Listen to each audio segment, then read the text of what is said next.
Welcome to the Danny Clinkscale Reasonably Irreverent podcast. Insightful and witty commentary, probing interviews, and detours from the beaten path. Be honest, you missed us. It's been a little while since it's been a Thirsty Thursday with Danny and Joe. You didn't get the ribaldry, which isn't even a word, but the great facts, the stories, the near truths, the mostly truths, the full truths, and nothing but the truths. So help me, whoever I'm supposed to put my hand on. Anyway, we're ready for another session. Should be fun.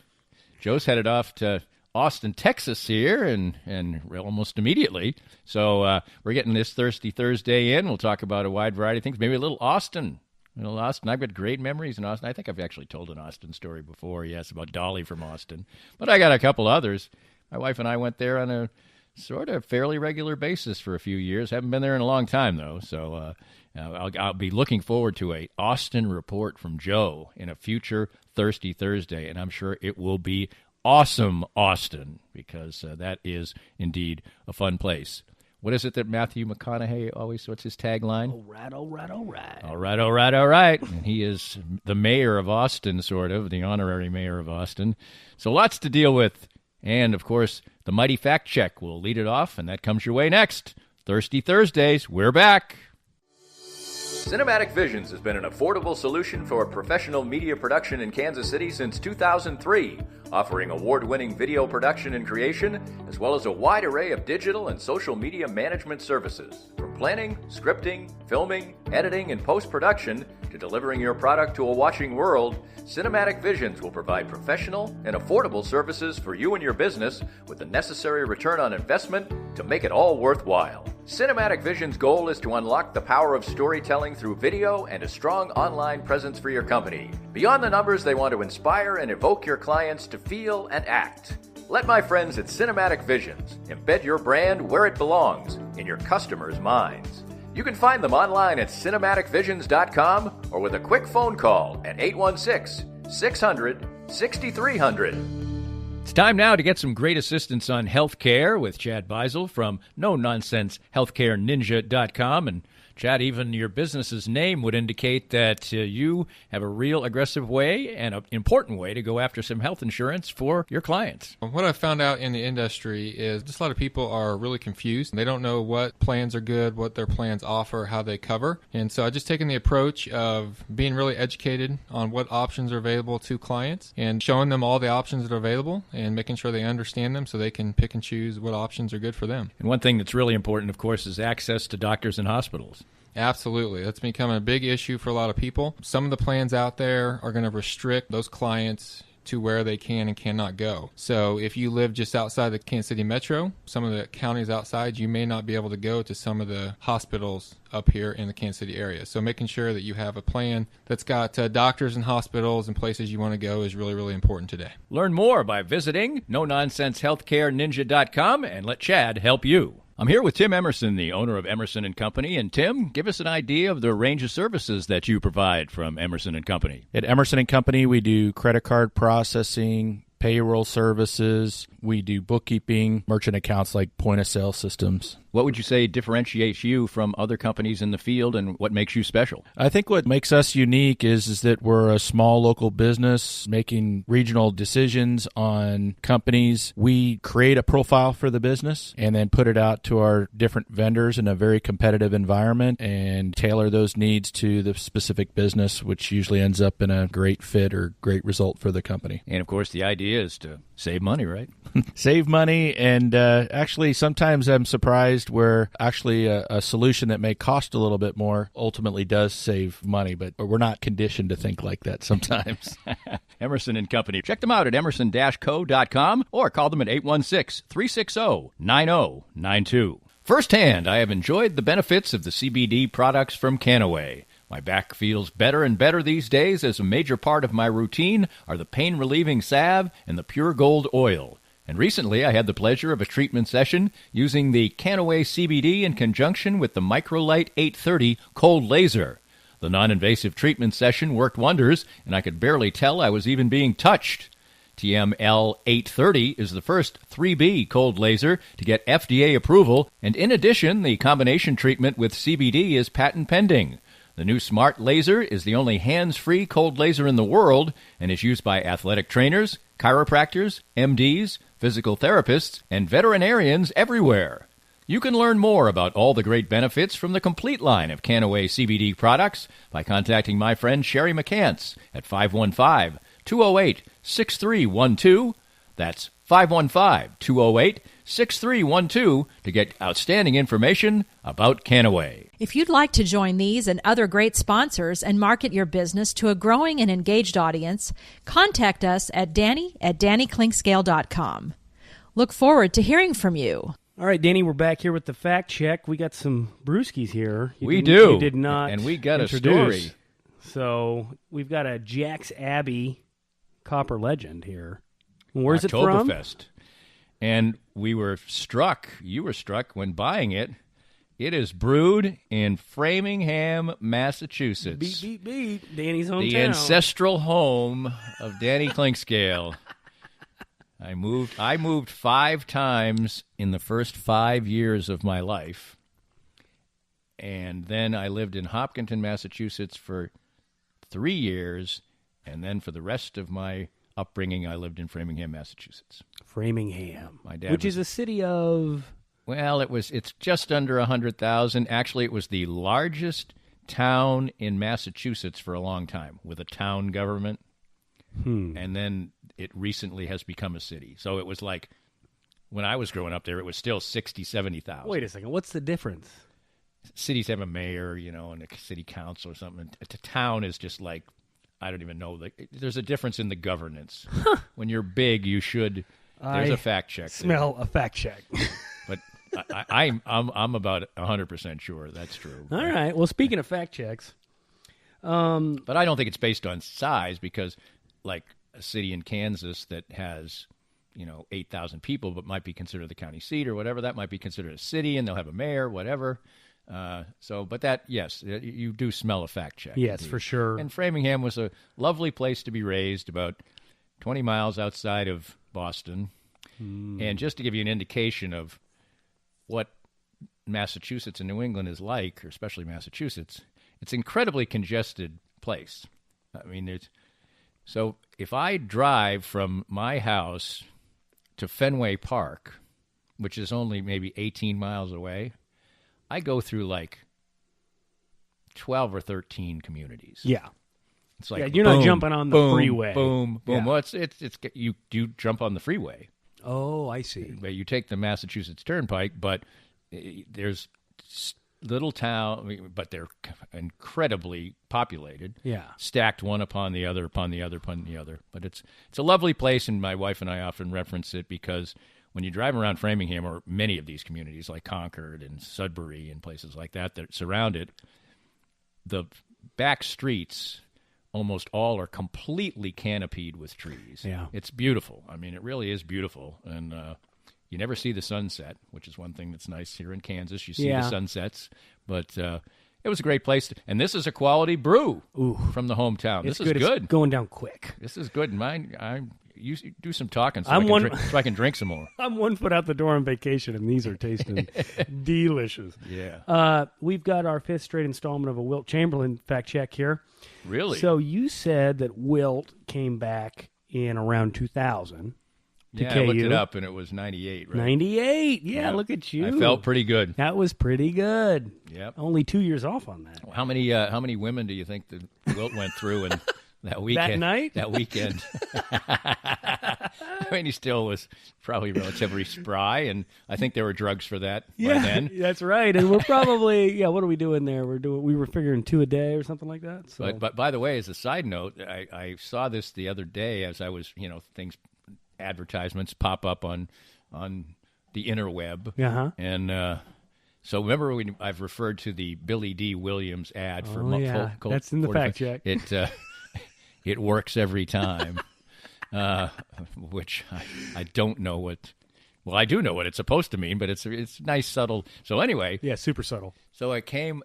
this ad pops up. It pops up, which is a good phrase for it. It was for Trojans. Okay. Okay. The famous you're a famous brand. They're like Band-Aid or Kool-Aid. It's Trojans. Absolutely. I mean, so Kleenex. So anyway, their slogan now, get this, their slogan now is right up there with the Colt 45. Okay, let me hear it. On any given night. You like that? I think it's a real failure of the surveillance state of the advertisers in this country that they're serving you Trojan ads. I really think that whoever they're selling that to, listen, I got this profile of this guy, and we're going to sell him some ads. Right. Let's serve him some Trojan ads.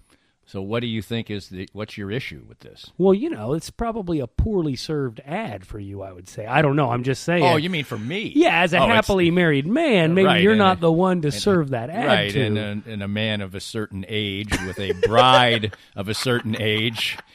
Let's put it this way. Well, let's put it this way. I was raised in a different time and had an active life. Social life. Maybe twice. Maybe twice. Moving on. But it was unnecessary at certain and when I was really in my salad days. What do you think about Wilt? I think Wilt probably maybe twice. So I looked up the North Dakota gambling laws rather than the South Dakota gambling laws. Okay, yes. So it was actually really interesting. First of all, because I talked about the fact that I played $1 blackjack. Correct. Yes. In a bar. First of all, gambling on horse racing is legal in North Dakota. Okay, both like betting on it that's happening elsewhere and happening elsewhere or happening in the state. And any place can have blackjack as long as all the proceeds go to charity. And so it's not like a state lottery. It's on the business that's hosting the blackjack to collect it for charity and send it off to charity. But it still would be a good, inducement for people to go to a bar, for instance. Well, and that's the point. And they know it. And in the article, it even talked about it. Like bars and restaurants can use it as an inducement to drive business. And so it's really brilliant, actually. Yeah. Like, why not allow that? As long as it's all going to charity, I mean, it's a great idea, right? Right. Absolutely. I mean, I think it is a wonderful idea, and it was wonderful to play as a radio announcer without flush pockets, $1 blackjack. Well, and they said it's really taken off because of the oil boom up there. Oh. And so a lot of these guys, they go out to the rigs, and they come back and they're flush with cash. And well, the thing is about blackjack is that if you're playing $5 a hand or whatever, I mean, you can lose 10 hands in a row, no sweat. No problem. And, and then, that... Especially the most I would have allotted if I was going gambling the most during most of my life until now when I'm just a multimillionaire would be 100.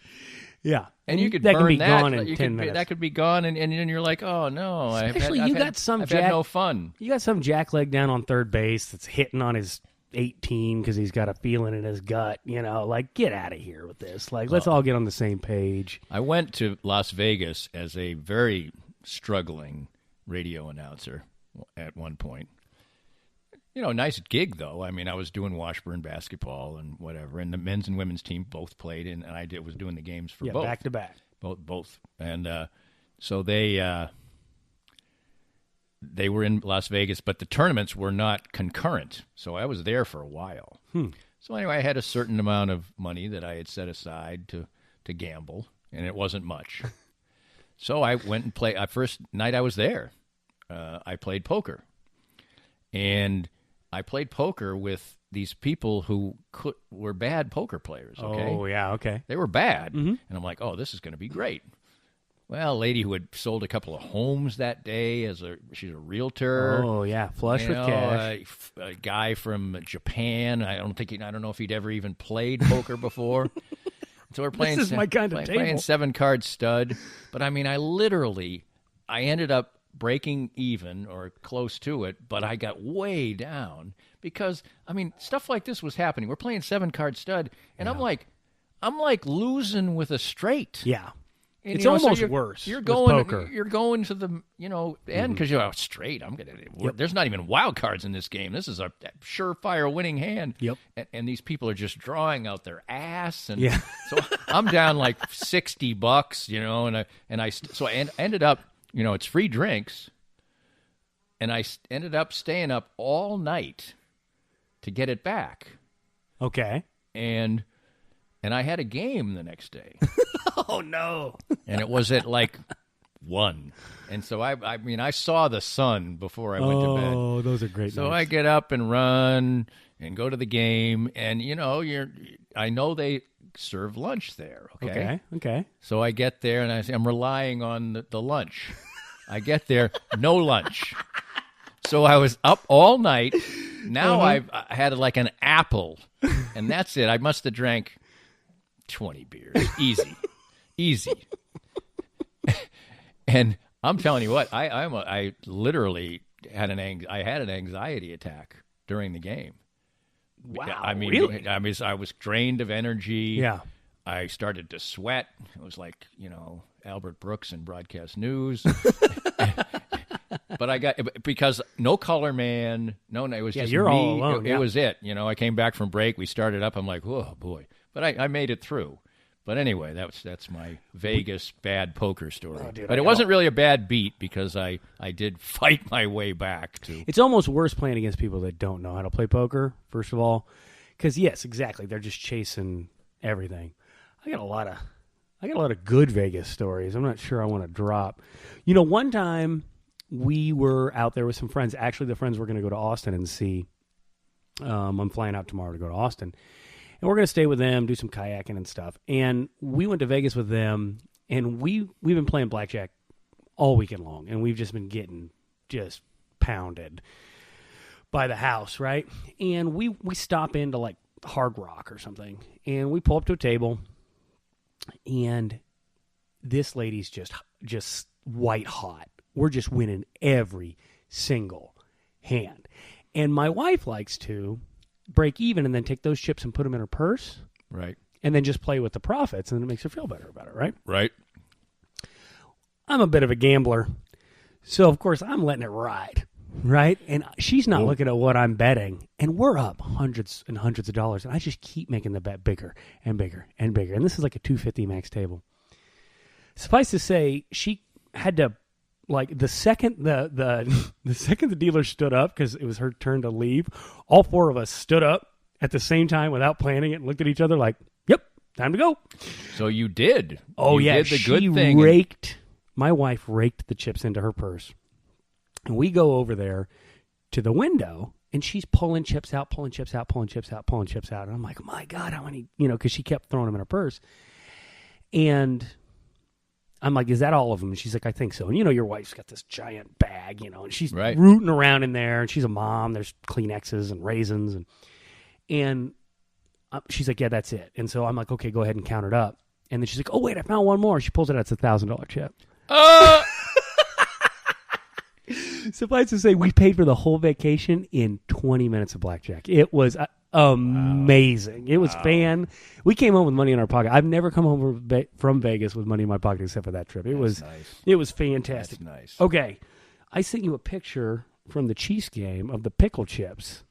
Yes. Right? But you didn't. I don't think you. Oh yeah, the little bags of pickle chips. That's right.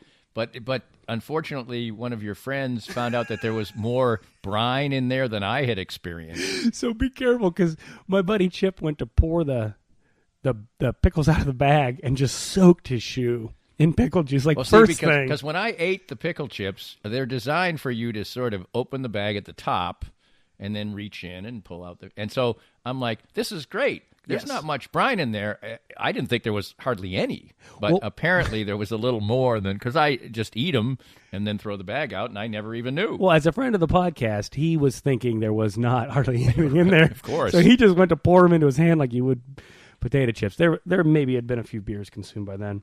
So he didn't mind the pickle brine on his... He was okay with it by the end of the tailgate. We'll talk a little bit more about my Chiefs experience maybe later. So we talked a little bit about the secondary ticket market last time. $15 billion in 2019.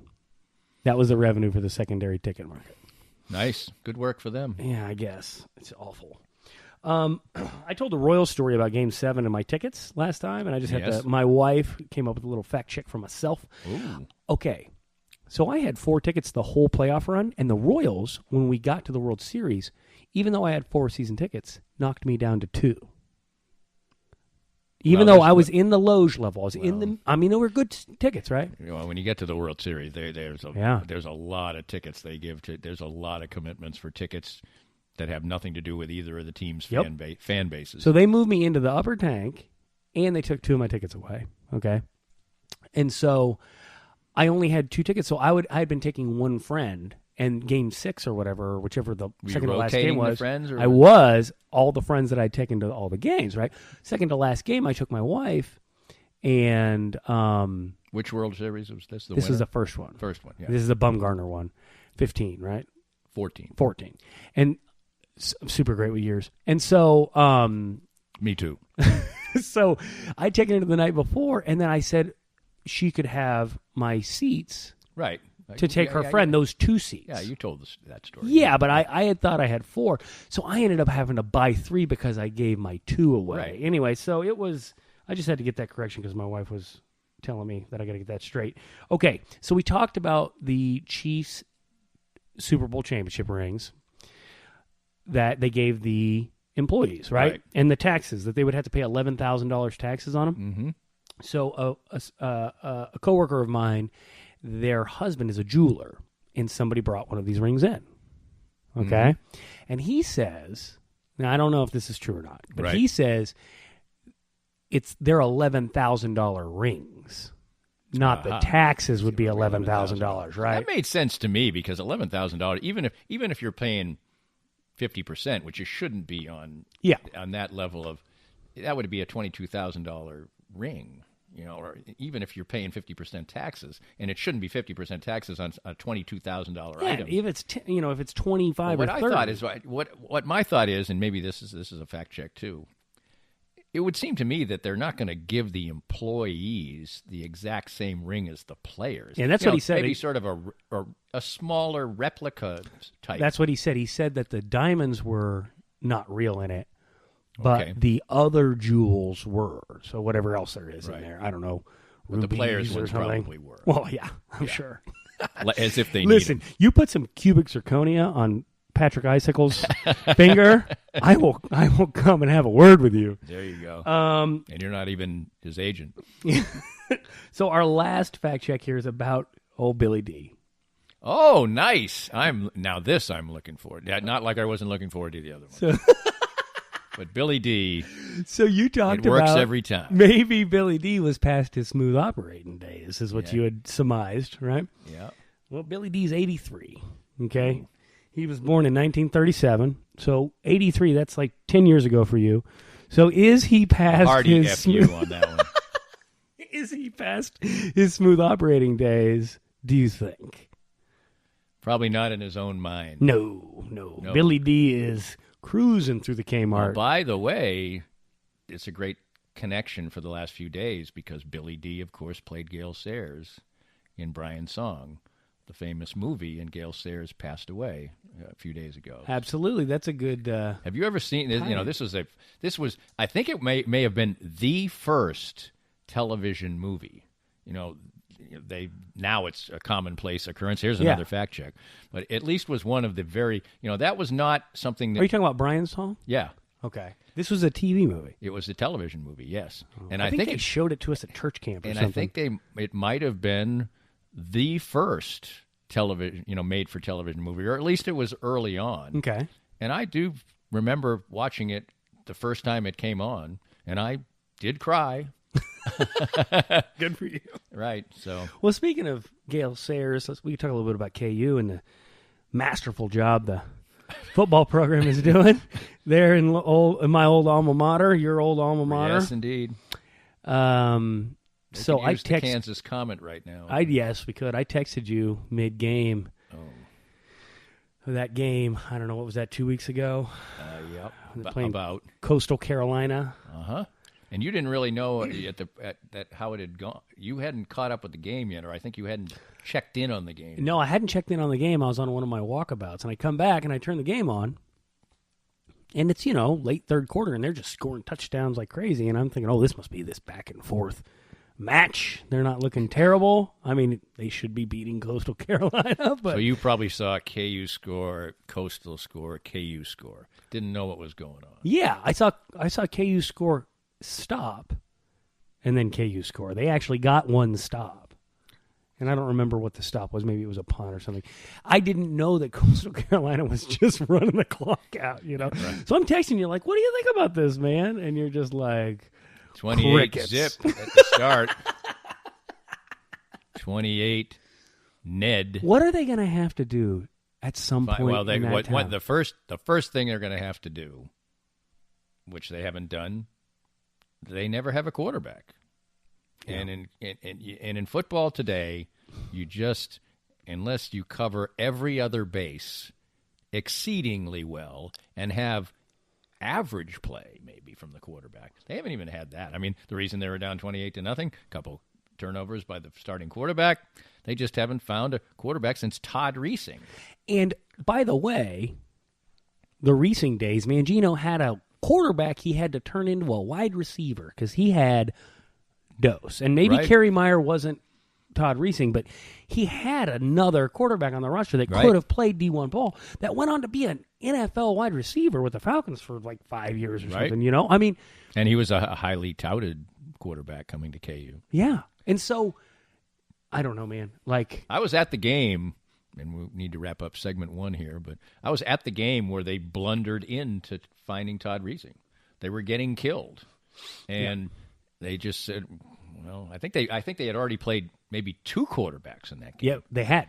And Yep. he just tossed the midget out there. Yeah, and he went came out in there and balled. And then so they're like, they didn't know what they had. I still remember, and I think it was Mangino's first year, I was walking up to campus reading the UDK, and there was this little article about this quarterback they just signed that won all these state championships in Right. Texas, but he was undersized and this and that.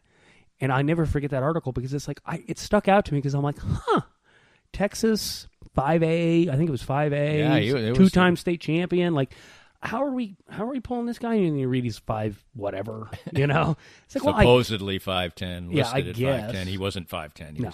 was shorter than me. But- and I'm 5'11". But what in the world? Go find the 5'10" guy. Winning state. I mean, does that guy not exist anymore? And now, actually, the bias against the short quarterback has passed. Yeah. So maybe that hurts, actually. You know where that guy's playing? That guy's playing at Coastal Carolina. Okay. They had 2 quarterbacks, and KU had none. So it's time to. Do you have any more Jack Sabbies? 2, Utah. 2. 2. Well, good deal. The Framingham Brew is up next, and so are we. More of Thirsty Thursdays. More of Danny's Reasonably Irreverent podcast after this.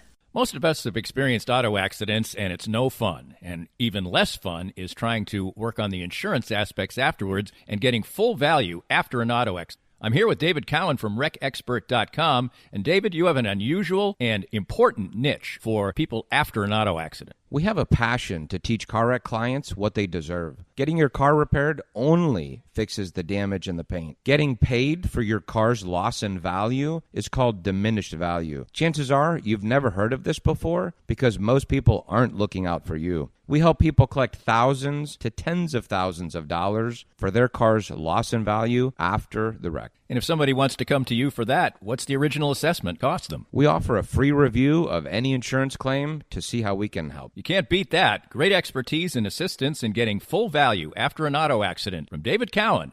Visit WreckExpert.com and learn more. Hi, everybody. This is Matt Llewellyn from 23rd Street Brewery in Lawrence. I just want to thank everybody for supporting local restaurants during this time of uncertainty. 23rd Street Brewery is now open until this pandemic is over. And right now, more than anything, local restaurants need your help and support. Come on out and see us. 23rd Street Brewery is open now from 11:30 till 9 o'clock for dine-in and carry-out. Whatever we can do to help you out, maybe with your catering needs, too. I appreciate all the support, and thank you for continuing to shop local. Let's spend a minute with Dr. Brad Woodle, who, along with his wife, Dr. Christina Woodle, the owners of Advanced Sports and Family Chiropractic and Acupuncture, my home for chiropractic care. And first of all, just tell us about the wide range of services you offer.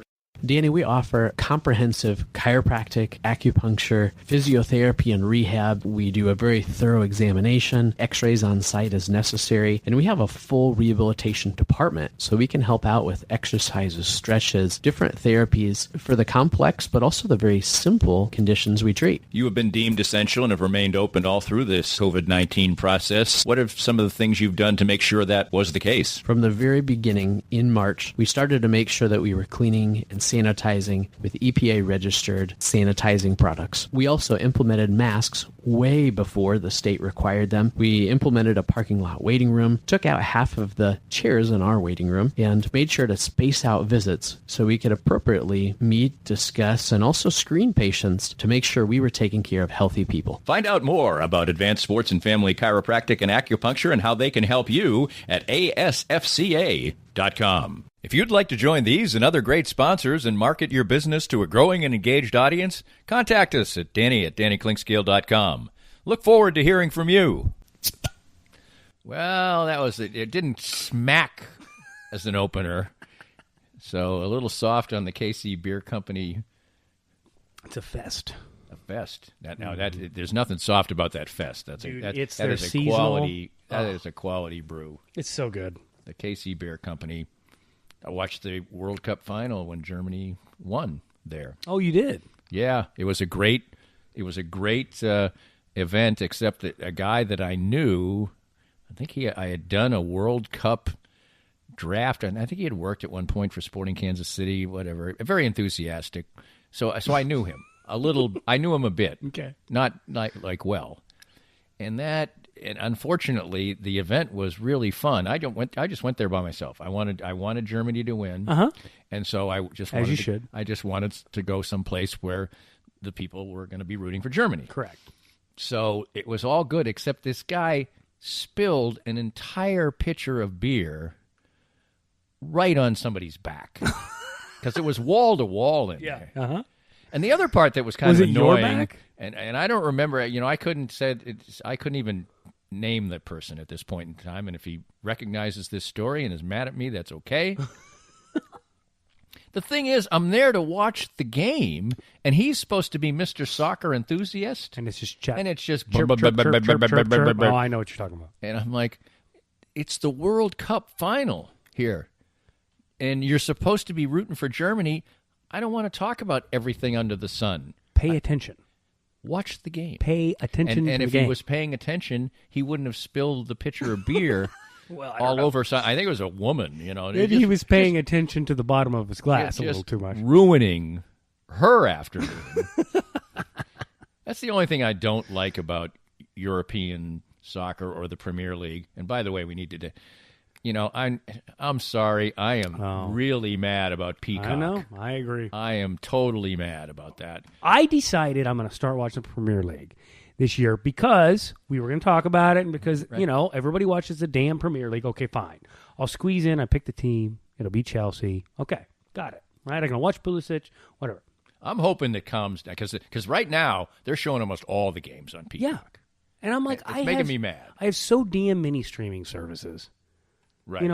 How many do I have?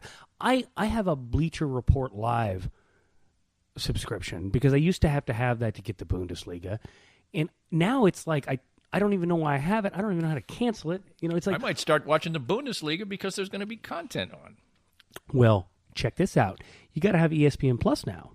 Because, I used to be able to turn on FS1 or FS2 and get myself some Dortmund. The game was on ESPN Plus.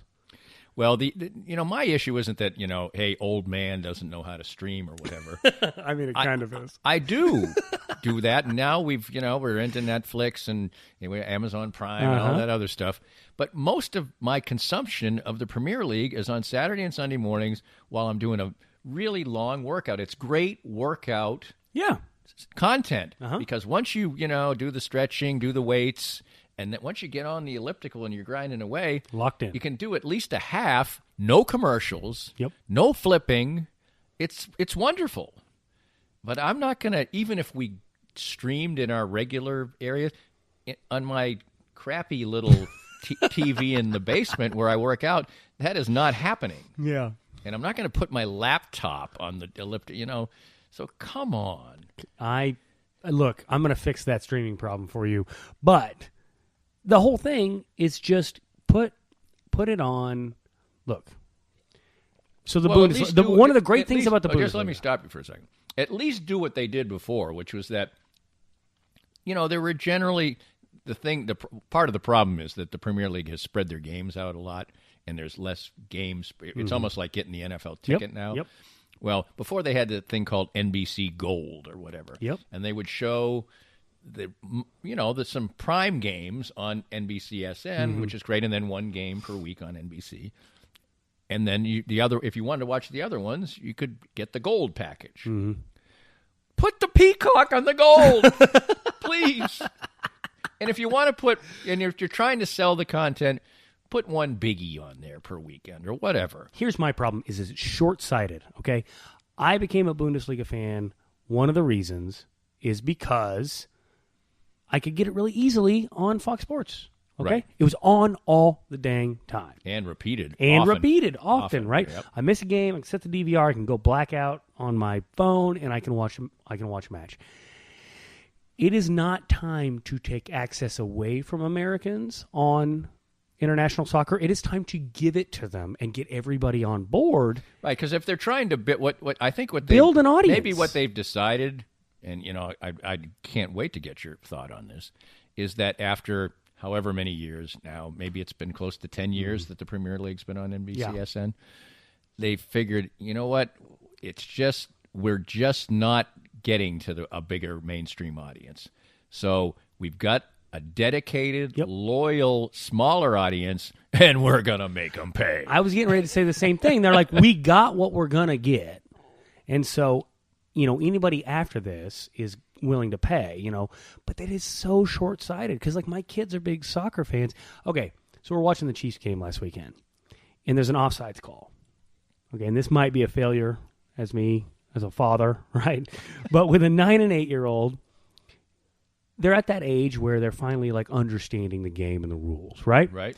They're both soccer players.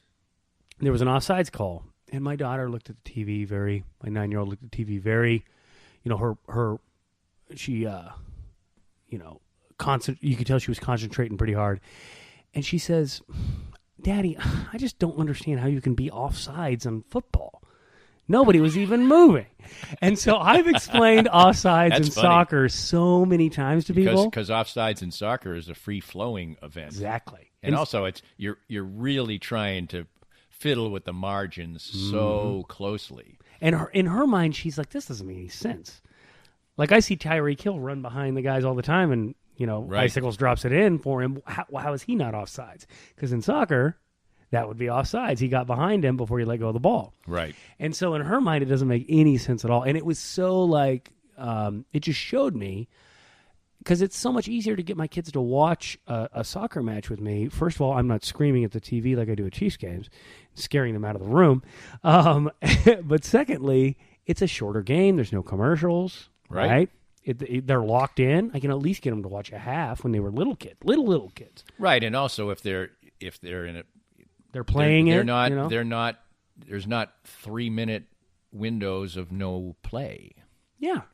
Where they're distracted. Oh, when's the football coming back on? Exactly. Beer commercial, right? And then they get distracted. So, I don't know, man. The whole thing irritates me with the Peacock thing. ESPN Plus has the Bundesliga now, and so I got to watch it on that. So I got another thing I got to put on my TV. It's just, but they got me. You know what? They succeeded because they got me. Because I know I watched it. I watched the FA Cup final on ESPN Plus when Arsenal was playing. Mm-hmm.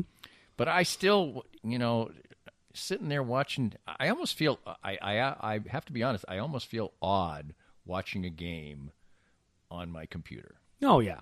I mean, I would much rather, and on a phone, I mean, that really seems forget weird. about it. I put it on the TV. I got these little and the $20 quality of I'll say this, the quality of the video on the phones is brilliant. I mean, there's no issue with that. It's just small.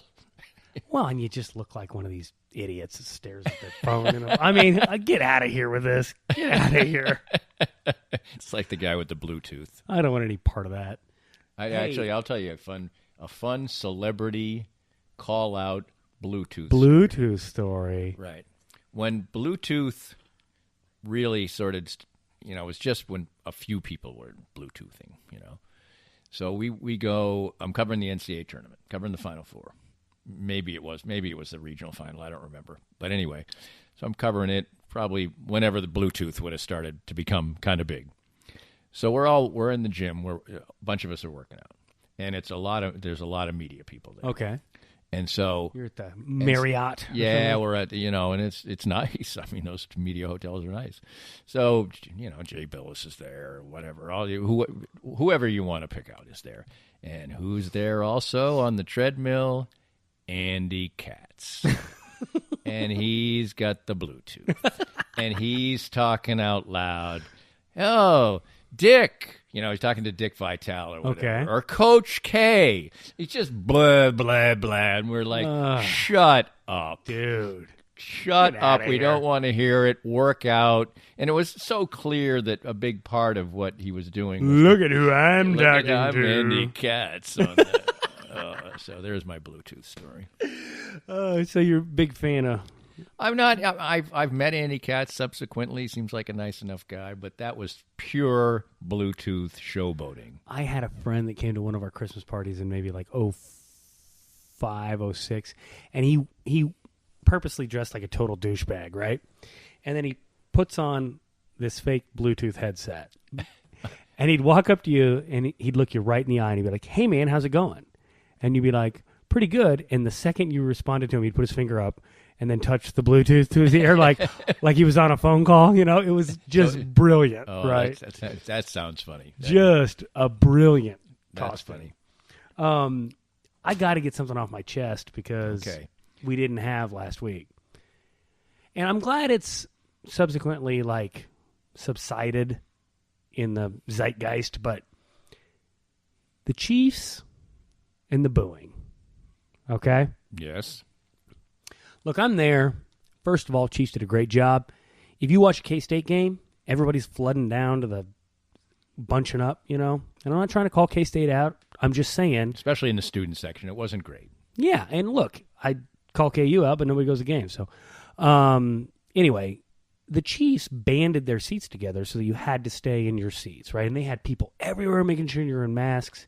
They cut the stadium off in quarters so you could only get into your quarter of the stadium. They did a masterful job, okay? Wrangling a bunch of idiots that were out there like me to see the Chiefs. Look, when they were lining up in that line for the solidarity thing, what you didn't hear on TV is right before they came back, and I went back and watched the TV broadcast. Right before they came back, they said, "Please, observe a moment of silence for solidarity," or whatever. Well, we all got really quiet. Then they come back from TV. Then they come back from commercial, right? On TV. Sorry, come back from commercial on TV. And you see Patrick Mahomes start to walk out and start to line up. And then on TV they say, "A moment of silence for da-da-da-da." At this point, it's been 30 seconds that we're standing in the stands like, are we supposed to be quiet right now? Are we supposed to be talking? I mean, how long are we supposed to be quiet? Does the moment of silence start once they're lined up?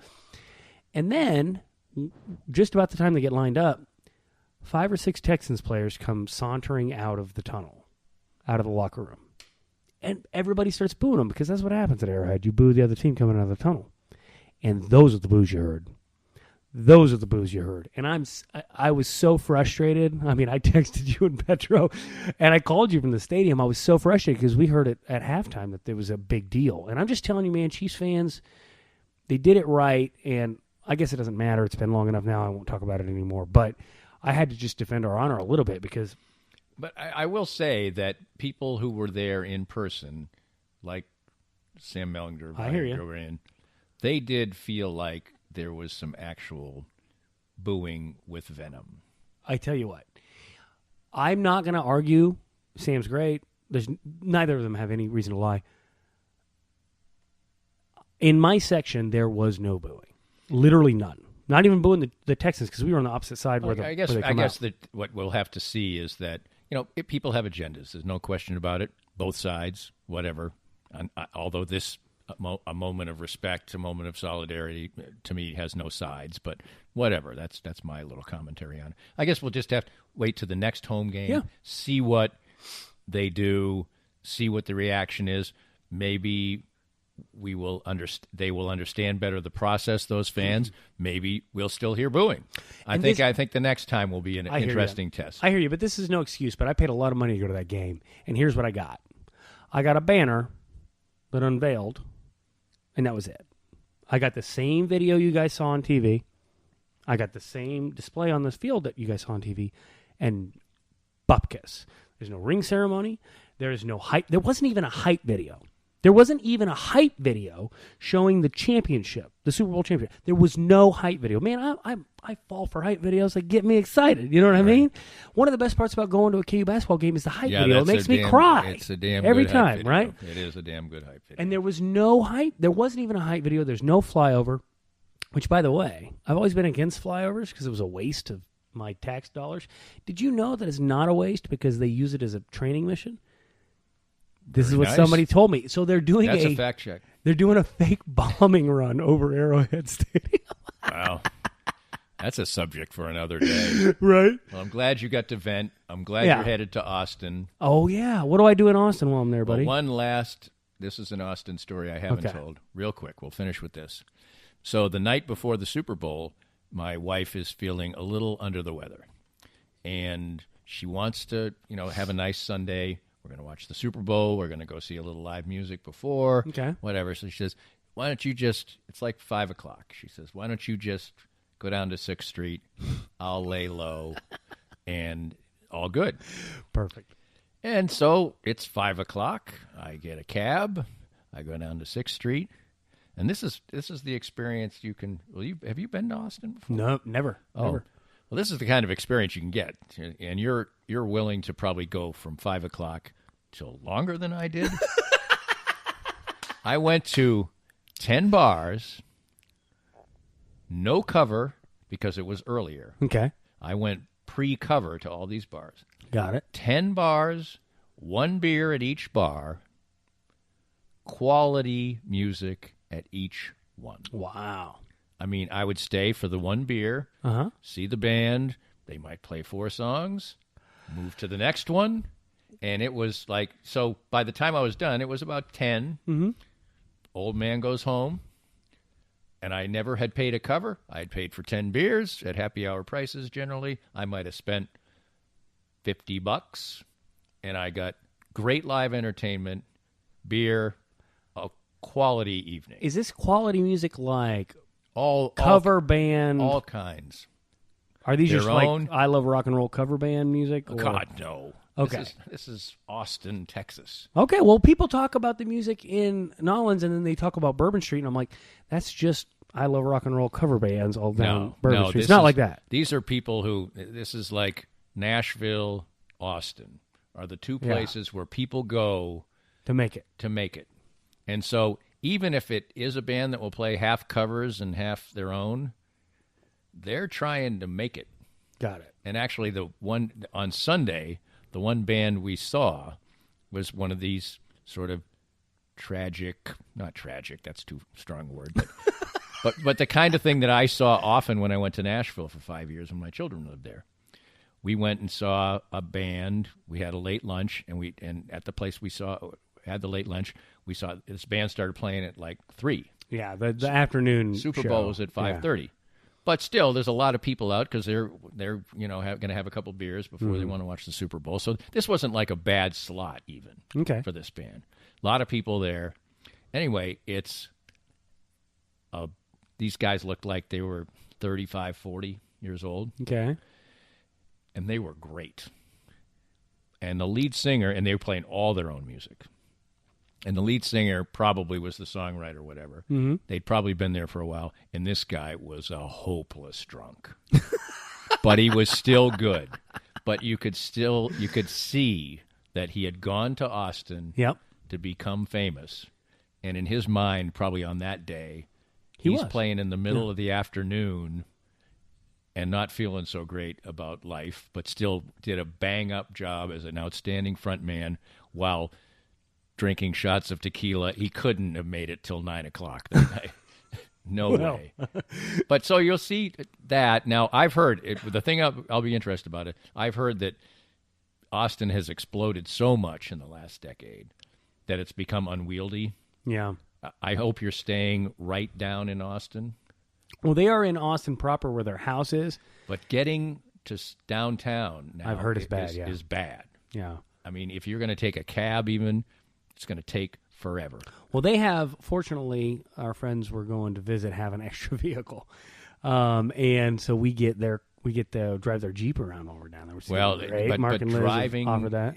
at any time there, the town was built for 100,000 people, and there's 2 million. Yeah. Well, we're going to kayak through downtown. That's one of the things we're going to do.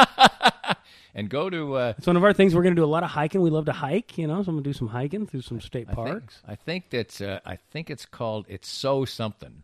There's a south portion, SoCo or So Low or something. That's pretty cool.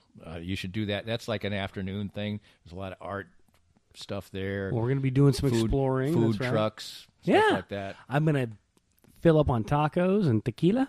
And you'll have a fantastic. I'm going to unplug from work, get a change of scenery, and we're being COVID responsible. These are our friends that we both work from home, right? They were our neighbors. They were our part of our 10-person COVID unit back a few months ago when they still lived here, So we're doing everything we can to get out of town and still be responsible. And I just can't wait. I can't wait. And that will be a great jumping off point on the next Thirsty Thursday.